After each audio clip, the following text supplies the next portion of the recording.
Ever since I moved into this house, I always knew that living under the rules of an HOA could be a real test of patience. Not that I'm the type who likes to make a fuss, but I've also never been a fan of people who think they can run other people's lives just because they have a small position in a neighborhood association. Until then, I'd managed to avoid trouble. I paid my dues, ignored the boring meetings, and, above all, kept as much distance as possible from a certain person. The president of the HOA, the woman who believed she was the queen of the neighborhood, and that everyone should follow her orders without question. My silence lasted until the day she decided that my tree didn't fit in with the neighborhood. The tree in question was a huge oak, probably older than any of the houses there. Its roots were very firm, and its wide trunk was a reminder that this place had existed before any of us. It stood at the back of my yard, away from the street, without blocking sidewalks or invading anyone's space. But apparently, that wasn't enough to stop the woman from picking on her. One day, I came home from work and, as I approached the front door, I saw a white envelope taped shut.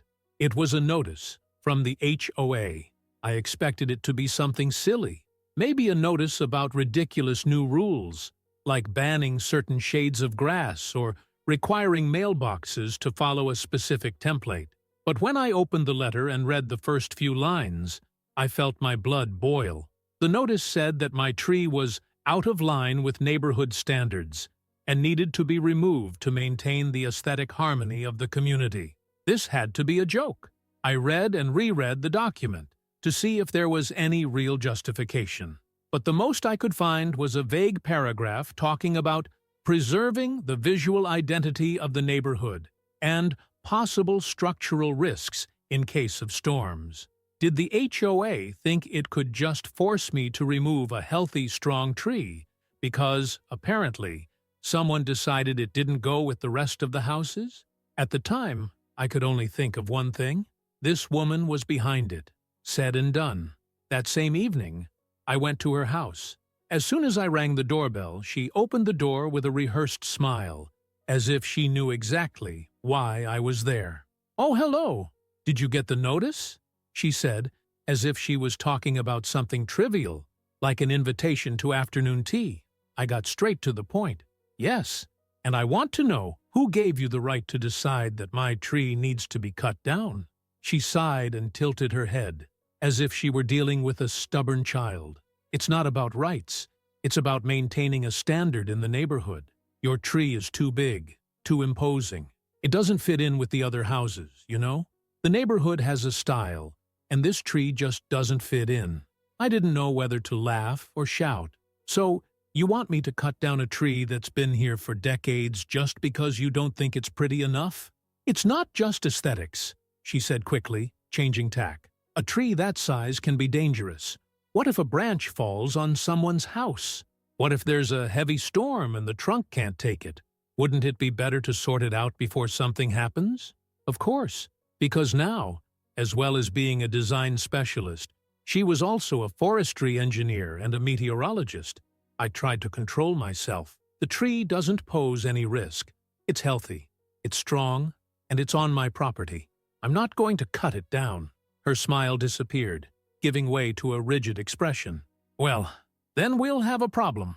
It would seem so. She continued to stare at me as if she expected me to back down, but I had already made up my mind. I turned my back and walked away, believing that the matter was closed.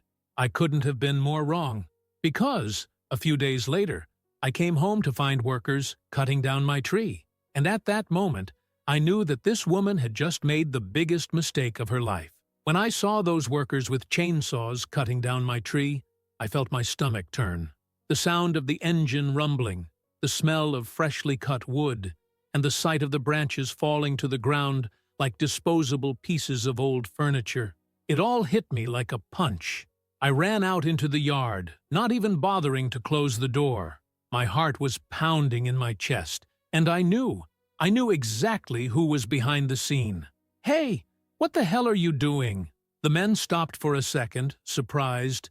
One of them, who seemed to be in charge of the team, put down his chainsaw, and looked at me as if I were the stranger in the situation. "Cutting down the tree, sir. Order from the HOA. That made me freeze. Order of the HOA. So this woman really had the gall to do that. I looked at the partially sawn trunk, the branches already scattered across the lawn, the shadow of that century-old tree disappearing before my eyes. I knew that arguing with the workers wouldn't solve anything. They were just doing their job. But that didn't mean I was going to let it go. "Stop everything!" Now the team leader hesitated. "Sir, the president of the HOA hired us directly. She said the tree was causing problems and needed to be removed." I clenched my fists.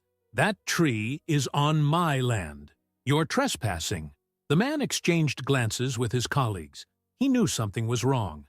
No serious company gets into trouble like this on purpose. They didn't need the police to show up and start asking questions. I'll need to call her before I go any further. That's a great idea. I wasn't going to move a muscle until this woman showed up, and that's exactly what happened. A few minutes later, the president of the HOA arrived with her arrogant posture, tapping her heels on the concrete as if she were about to give a lecture on good manners. She looked at me with an air of disdain, as if I were the nuisance in the situation. "Ah, you've arrived. Well, I thought that might happen." I crossed my arms, feeling the anger welling up inside me. "So you decided you could cut down my tree without my permission?" She sighed, as if she were dealing with a stubborn child. "I had no choice. You refused to remove it, and we at the HOA have a duty to keep the neighborhood safe. Your tree was a risk." I looked at the workers, who were now watching the discussion in silence. "And did you explain to them that this tree is on my land and that you have no authority to have it cut down?" Her face twitched for a second, but then returned to its usual false control. "Technically, the tree was becoming a public nuisance. That gives us the right to take action." Public nuisance, my ass. But before I could continue arguing, something happened. Something that completely changed the course of the conversation. A dry crack echoed in the air. A frightening noise, something breaking suddenly and violently. The tree was falling, but not the way the workers had planned. The trunk, weakened by the miscalculated cut, gave way to the wrong side, exactly in the direction of her house. It all happened very quickly. The creak of the wood giving way, the shouts of the workers trying to warn her. She craned her neck, her eyes wide, as she watched the disaster unfold in slow motion. The impact was thunderous. The branches hit the roof hard, breaking tiles and cracking the structure. Part of the tree went through the front porch, crushing a set of iron chairs that, ironically, were the pride of her decor. The silence that followed was almost sacred. No one moved. No one knew what to say. And then she exploded. "You ruined my house!" Of course, now it was my fault. My tree was there, intact, until she decided she knew more than any forester and ordered it removed without my permission.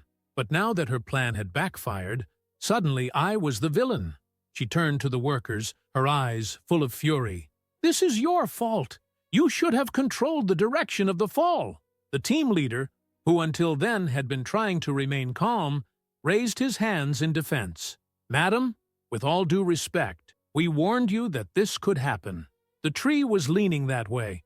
I even suggested that it be removed in parts, but you insisted on speeding up the process."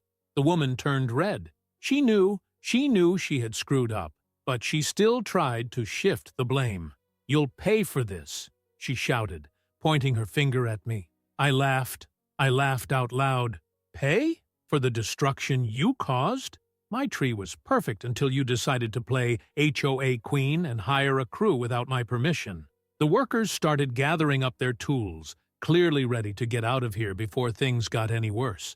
What about me? I just stood there, enjoying the scene, because I knew that woman wasn't going to get out of this without consequences.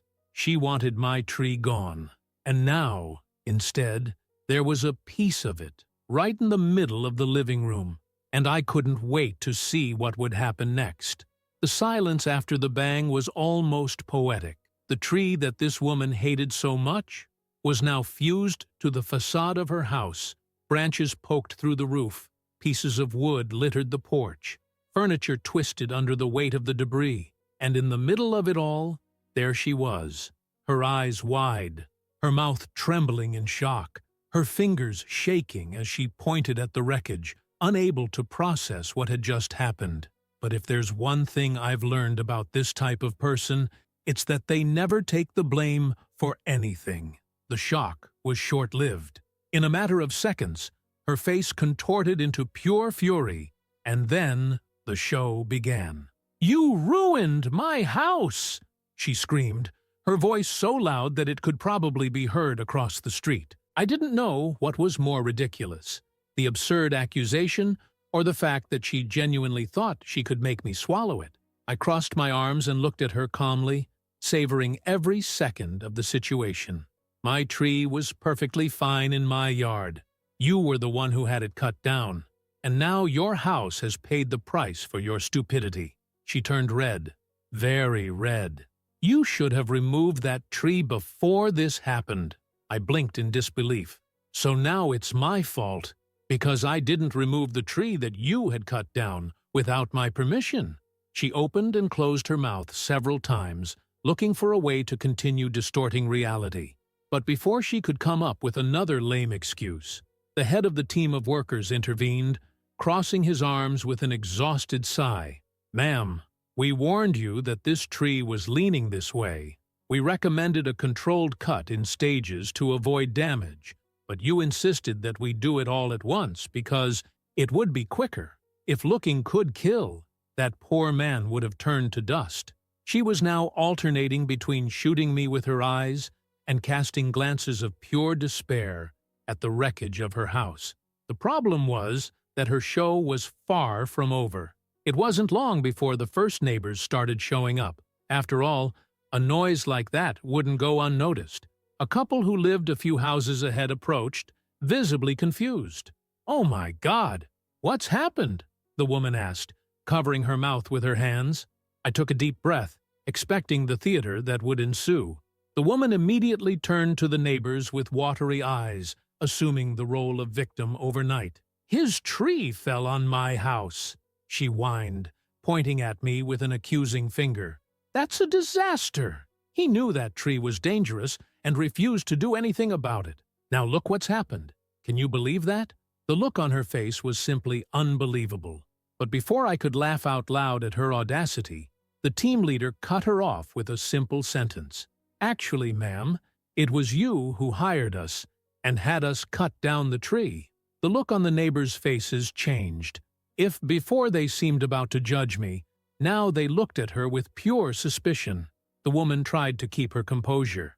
I just wanted to help the community. The tree was out of line." The neighbor frowned. "So it was you who hired the team?" The woman hesitated. "Well, technically, yes, and it was you who ordered them to cut it down at once, instead of following the safety recommendations?" The color drained from her face. The silence that followed was glorious. Finally, she realized that there was no way out of this. But desperation makes people make even worse decisions. I knew she hadn't given up yet, and, as expected, a few minutes later, she picked up her cell phone and called the police. Yes, the woman really did call the police because her house had been crushed by a tree that she herself had cut down. And I already knew exactly how it was going to end. I stood there, watching as she spouted a load of nonsense into the phone, clearly trying to turn everything into an accusation against me. It wasn't long before a police car arrived. 2 officers got out of the car, taking a quick look at the fallen tree, the destroyed house, and the woman who was already running towards them as if she were the most wronged soul on the planet. "Officers! Thank God for that. You need to do something. This man here is responsible for all this." I smiled and stood back, waiting for the inevitable conversation. The officers listened to her patiently, jotted a few things down on their notepads, and when she finally stopped to take a breath, one of the officers turned to me. "Can you tell us your side of the story?" "Oh, with great pleasure."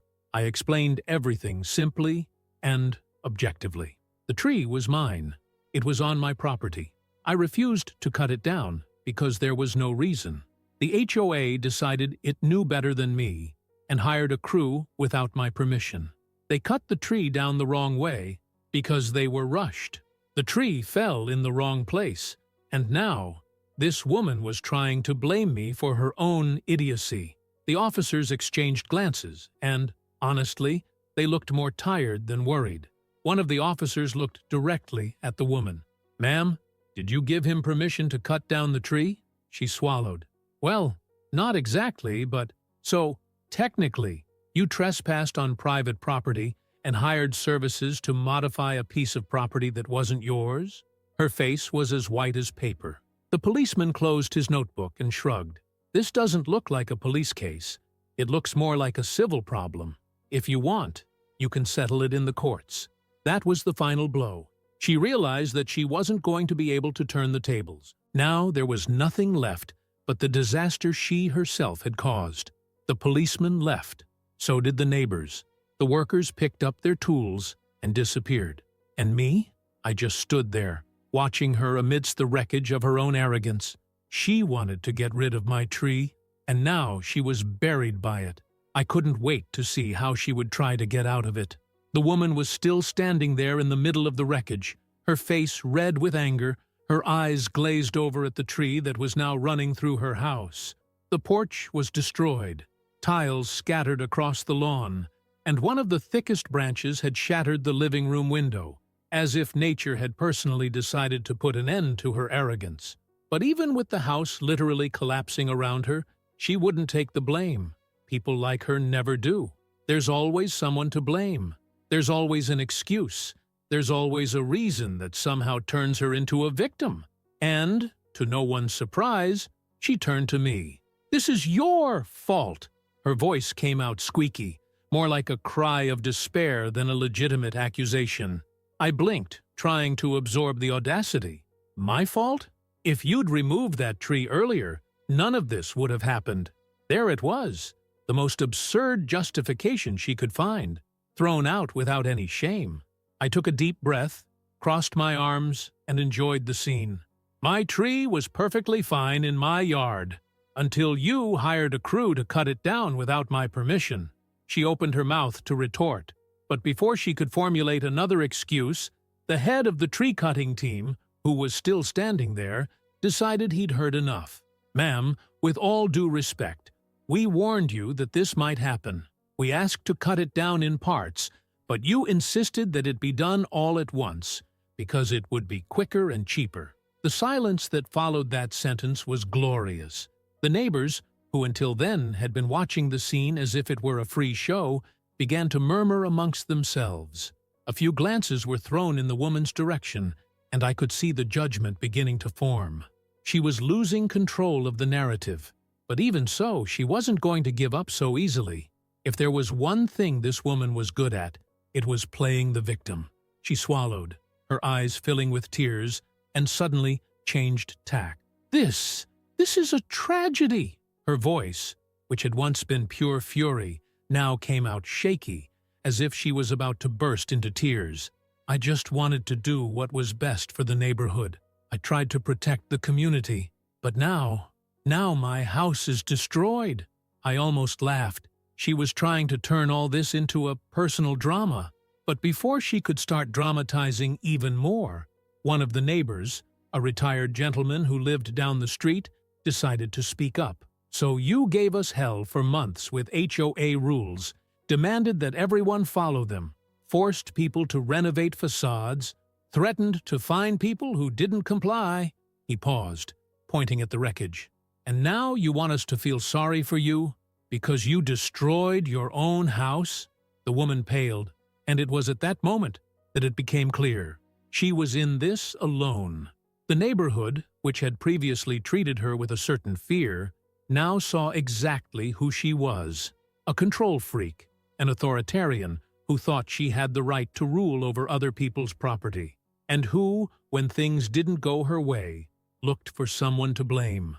Only this time, there was no one to blame but herself. She pressed her lips together, tried to hold her pose, but it was obvious that the tables had turned. And then As if the public humiliation wasn't enough, she picked up her cell phone and called a lawyer. Yes, this woman really thought she could get out of this situation by throwing a lawsuit at me. I stood there waiting while she spoke to someone on the other end of the line, her voice getting more and more hysterical. After a few minutes, she abruptly hung up and angrily threw her cell phone into her purse. It was clear that her lawyer hadn't given her the answer she wanted, because, after all, the facts were simple. I didn't have the tree cut down. The tree was on my property. She hired the crew without my authorization. She ignored warnings about the risk of it falling, and now her house was paying the price for her own stupidity. Time passed, the team's workers left, the neighbors returned to their homes, and I did exactly what I'd wanted to do all along. I went inside and rested. But the story didn't end there. In the following days, I learned that the woman was trying to make the HOA pay for the damage. She claimed that she was acting in the best interests of the community, and that, therefore, the association should help her cover the costs of the renovation. But the HOA washed its hands of it. And not only that, the HOA removed the woman from the presidency. The association realized that the only way to avoid an even bigger disaster was to get rid of her. The board members themselves, who had previously done everything they could to avoid contradicting her, now no longer wanted her presence. She tried to fight, she tried to argue, she tried to say that she was the victim of an injustice.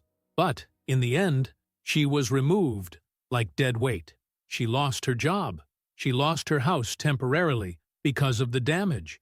And she lost any shred of respect she still had in the neighborhood. The following months were a spectacle in themselves. She had to spend a fortune renovating the house. And every time I drove by, I saw the progress being made not with HOA money, not with a community fund, but out of her own pocket. And what about me? Well, I didn't have to do anything at all. She dug her own grave.